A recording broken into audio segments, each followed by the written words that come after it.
Ils sont toujours avec nous. Nos invités, Firmin Tekouagbo, chroniqueur politique, directeur du Centre de recherche et de géopolitique internationale, qui porte son nom. Gabin Adjao est également là, juriste de formation, analyste politique. Et comme Valentin Mayaba, notre ami, il est le président, laissez-moi voir, de l'association des journalistes et citoyens engagés pour la lutte contre l'extrémisme violent et le terrorisme.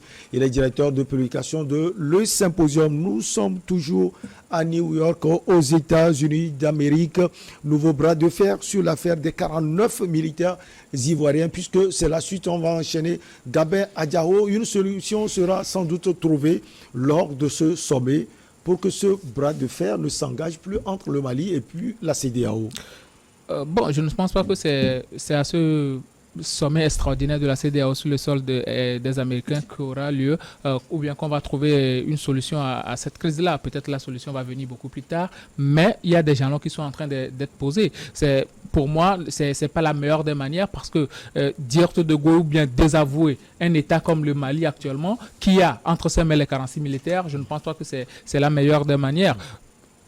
Tant on reproche des choses au Mali, tant on doit reprocher des choses à la Côte d'Ivoire, qui a reconnu quand même que la manière dont ces militaires-là sont entrés sur le sol malien, c'est elle qui a envoyé les militaires. Donc aujourd'hui, il va falloir faire un mea culpa. Moi, je le dis et je le répète toujours, c'est vrai, Ouattara a ses réseaux, c'est un homme assez stratège, mais quand même, à un certain moment, il va falloir savoir se faire un peu humble, savoir quel langage adopter pour ne pas frustrer l'autre. Parce que bon, c'est vrai, le Mali a ses mains dans la bouche. Degré d'humilité, parce que Fidel Sarasoro a reconnu des dysfonctionnements et de quoi encore, des mésententes. Il a dit, il s'est engagé au nom de l'État de Côte d'Ivoire à respecter les mesures, les nouvelles mesures.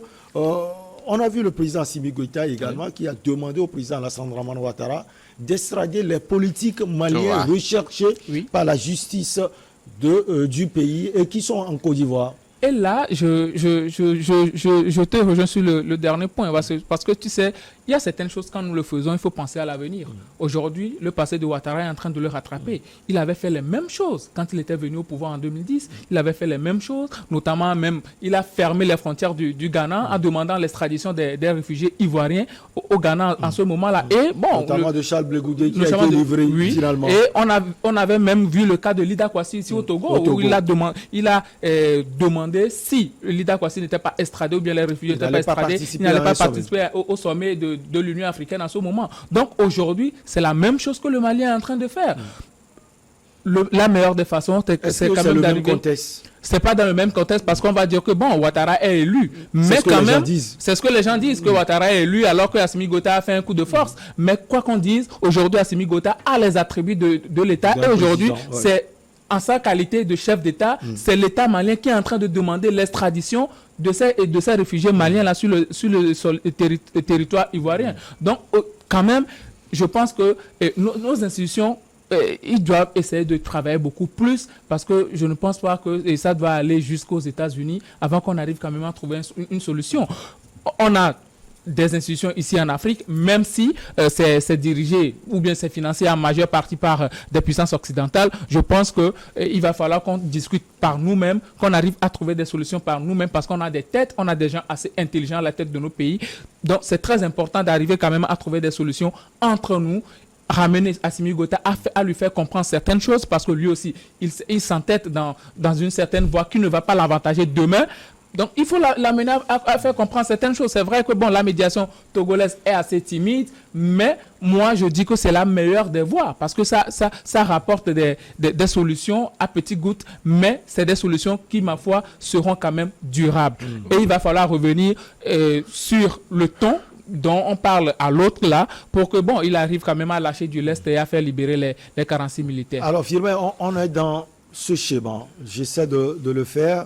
Le président Ouattara, qui peut-être n'a pas trop de solutions, sollicite, même si les gens disent que c'est le président Assimi Goïta qui a sollicité la médiation du Togo, ça marche timidement. Il appelle le secrétaire général des Nations Unies, Antonio Guterres. Après, c'est la CEDEAO. On a l'impression qu'il veut tout essayer. Maintenant, si ça ne va pas, si j'agis, on dira que j'ai essayé. C'est pas ce schéma? Je me trompe? Oui, non, vous ne vous êtes nullement pas trompé. Ouattara, c'est un fin politicien, c'est un fin stratège, c'est un puissant. Ah bon? Je le répète. Vous ajoutez toujours que c'est puissant. Ouattara, c'est un puissant. Regardez, c'est comme c'est 2010 qui se replante.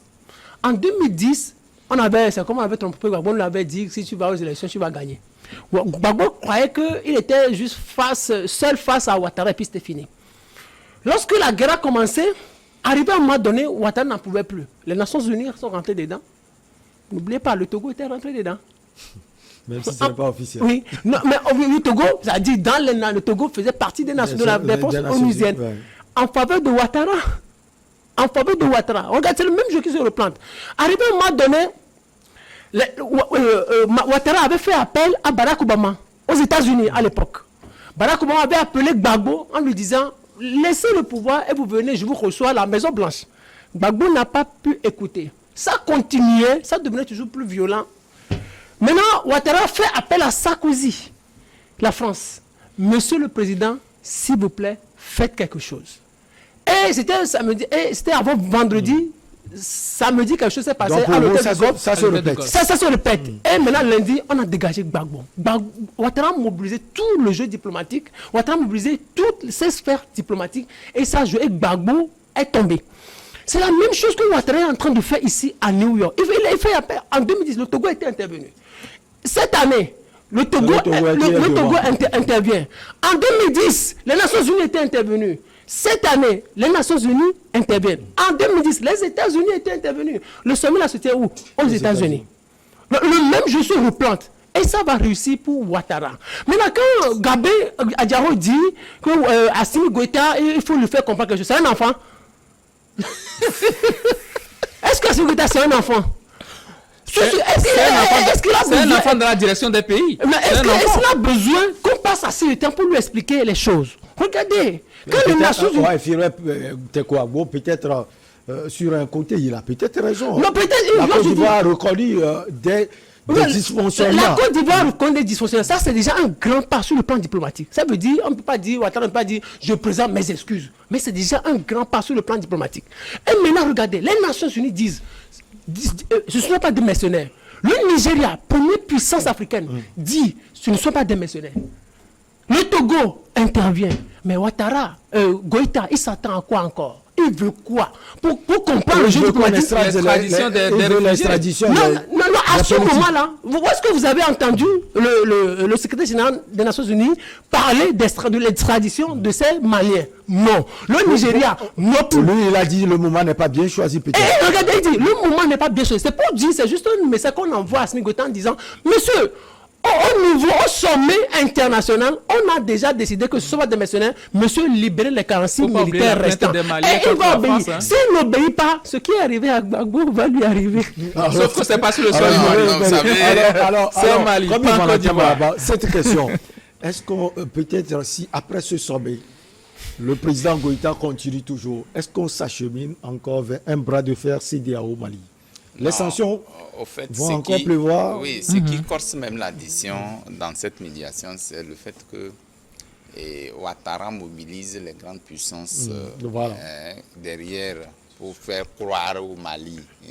Mais il y a une grande puissance derrière le Mali aussi, oui, la Russie. La Russie. Alors, sauf que la Russie ne s'affiche pas. Hein. Vous avez vu Gbagbo appeler la Russie pour la médiation. C'est aussi la question qu'il faut appeler. Donc, tout ça là, ça crée un peu de frustration au niveau du Mali. Vous ne pensez pas qu'on peut quand même résoudre ce problème moi, en Afrique? Je l'ai la dit médiation que du Togo. Ce qui est en train de se faire, en fait, avec la médiation togolaise d'abord, les autorités maliennes devaient comprendre que Ouattara ou la Côte d'Ivoire est en train de faire le meilleur culpa. D'abord, même en reconnaissant déjà du fait qu'il y a des dysfonctionnements, et des manquements. Cela aurait suffi pour quand même prendre d'autres décisions. Et le Mali a compris. Le Mali dit en retour, faites aussi la justice recherche certaines personnalités. Ce n'est pas son problème. Ça ne devrait pas être dans ce sens, à mon avis, parce que ce n'est pas un truc de contrepartie. Quand je pose un acte, si je vous dois, M. Michel, je vous dois de l'argent et je viens vous payer votre argent, vous savez que c'est de l'argent que je vous le devais avant. Ce n'est pas parce que je viens réclamer ma dette que vous me réclamez l'ancienne dette. Ce n'est pas comme ça se passe. Parce qu'il fallait finir avec le dossier des 49 militaires d'abord. Peut-être derrière, le président Ouattara même un peu... Effectivement. Donc je ne pense pas qu'il y ait quand même des questions de contrepartie ou peut-être de comment l'appelle-t-on, oui, de contrepartie pour dire que si vous voulez cela, voilà ce qui doit, comme sinon ça ne devait pas être comme ça.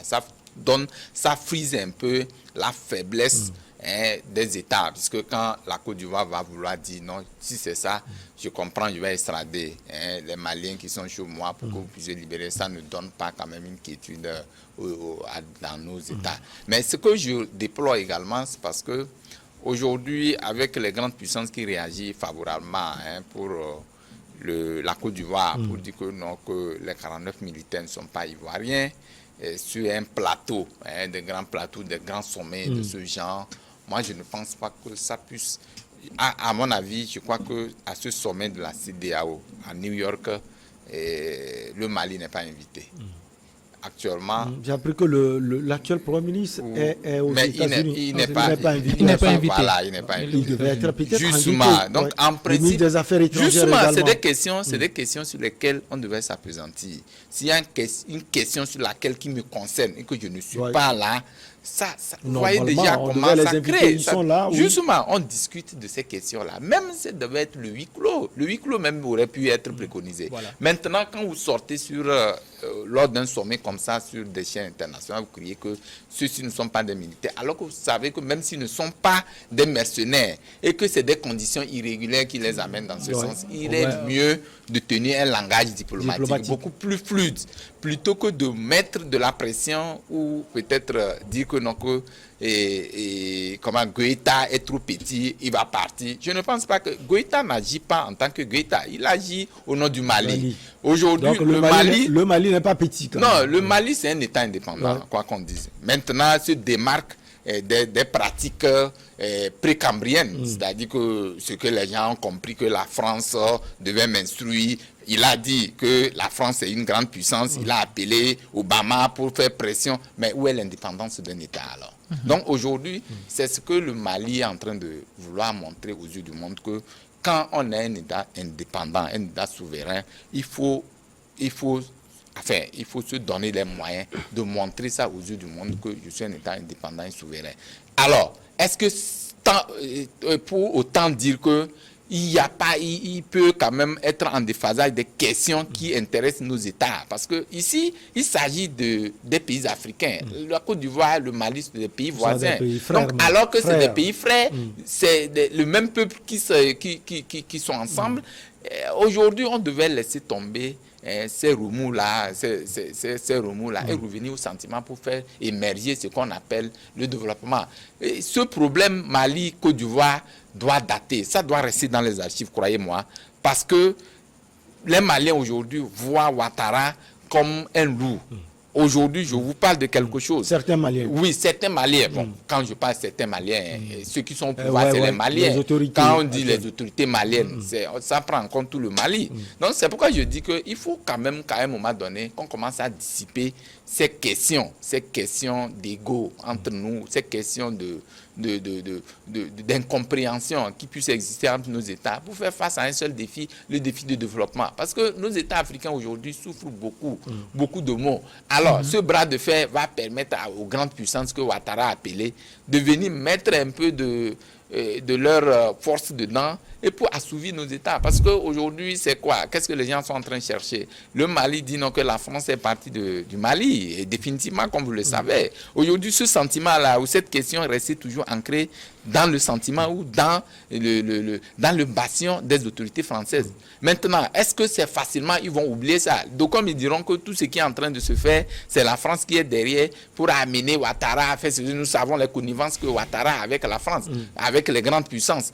Or, si vous faites une bonne lecture, vous allez voir aujourd'hui que les Africains, la plupart des Africains, pour ne pas dire tout l'ensemble, ne comprennent pas ou n'acceptent pas les comportements ou la politique qu'optent les États africains, enfin les chefs d'État africains, la plupart des chefs d'État africains de la France ou peut-être des puissances qui viennent les affaiblir. Donc c'est là, il est important de se faire cette démarcation-là pour montrer que c'est vrai, Ouattara joue à un jeu, mais aujourd'hui, si les gens sont tellement à un niveau de choses, d'anxiété contre lui, c'est parce qu'il entretient une relation qui n'arrange pas les États africains. Donc, il faut qu'il soit à même de montrer que la France n'est pas là. La Côte d'Ivoire, je vais finir. La France, quand vous avez parlé, je vais citer. La France, quoi qu'on dise, n'est pas la Côte d'Ivoire, mais la Côte d'Ivoire, c'est l'Afrique.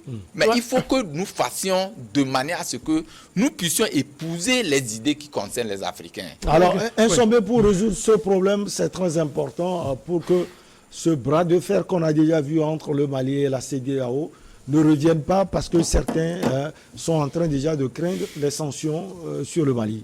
Oui, parce que vous savez, aujourd'hui, même si des sanctions il doit y avoir, le Mali va considérer ça comme des sanctions imposées par des puissances occidentales. Même si elles sont prises par la CEDEAO. Même si elles sont prises par la CEDEAO, parce qu'aujourd'hui, à ce congrès extraordinaire-là, le Mali n'est pas invité. Voilà, c'est dommage. C'est dommage, je l'ai relevé. Mais il y a beaucoup de personnes qui disent que bon, la France a des représentants au sein de ce congrès-là. Donc aujourd'hui, moi je me dis, le Mali a une plainte aujourd'hui contre la France.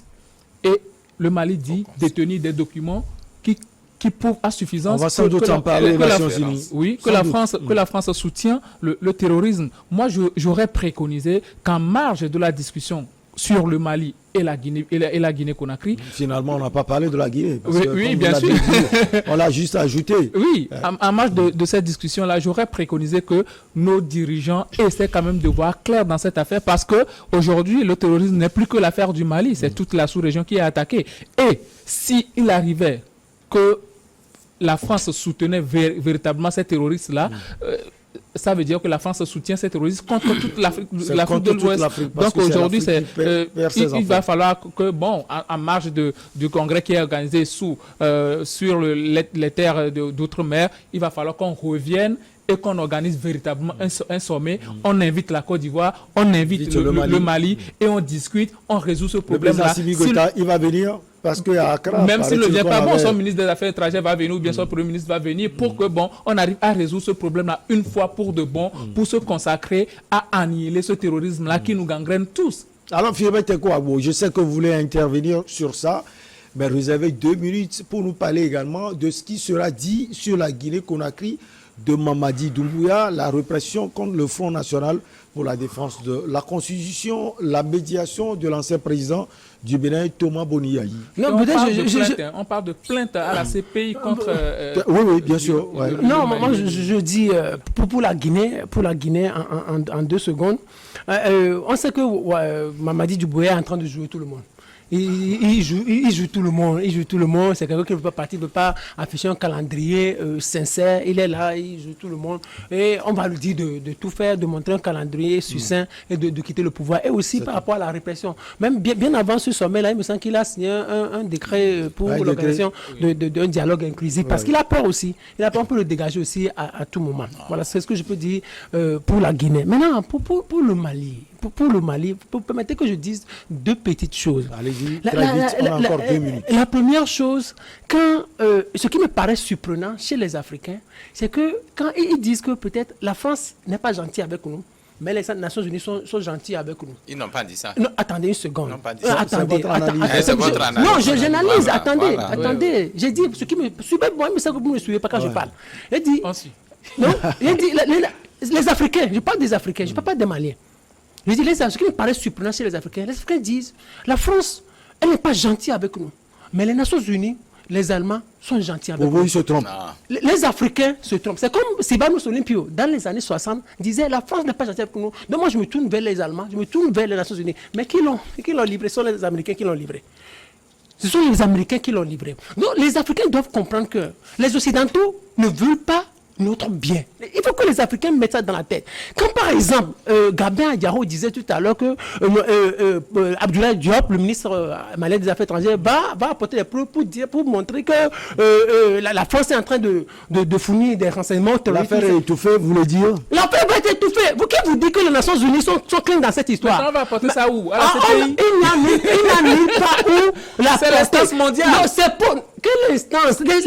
C'est l'instance mondiale aujourd'hui. Attendez, une seconde. Ça doit passer C'est par ce que là. l'Afrique évite. Oui, c'est pour dire qu'en réalité, pour le moment, nous n'arrivons pas à encore nous tailler une place.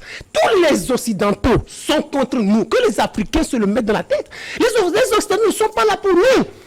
La manière de... C'est ce que je dis. La manière des choses aujourd'hui, il faut que les Africains eux-mêmes pensent à leur continent. Comment renégocier les contrats? Comment renégocier les contrats? Comment lutter contre la corruption? Par exemple, on pose le prochain Ouattara, par exemple. En tout cas, on va marquer la pause. Je vous offrirai encore 8 minutes, de 8 minutes très important, pour qu'on puisse parler encore de ce sujet qui est très passionnant, portant sur le Mali, la CEDEAO et le sommet des États-Unis d'Amérique. Le sommet qui se tient aux États-Unis d'Amérique, j'allais dire. On va donc marquer la petite pause. On revient pour la suite et la fin.